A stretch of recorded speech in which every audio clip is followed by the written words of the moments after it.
Police কর্মীর মেয়েকে ধর্ষণের অভিযোগ, গ্রেপ্তার বাবা ও ছেলে। সোশ্যাল মিডিয়ায় ভিডিও ও রিলস বানানোর নাম করে কলকাতা পুলিশের এক পুলিশ কর্মী নাবালিকা মেয়েকে বাড়িতে ডেকে তার গোপন ছবি তুলে সোশ্যাল মিডিয়ায় ভাইরাল করে দেওয়ার ভয় দেখিয়ে দিনের পর দিন ধর্ষণ করত বাবা ও ছেলে। এমনটাই অভিযোগের ভিত্তিতে নাবালক ছেলে ও তার বাবাকে গ্রেপ্তার করলো হাড়োয়া থানার পুলিশ।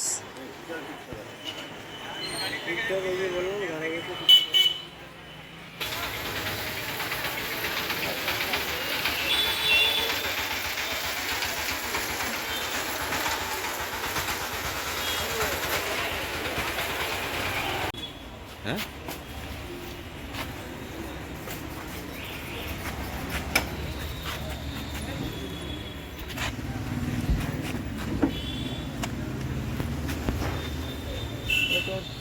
নামটা জোরে বলে দিকে তাকিয়ে।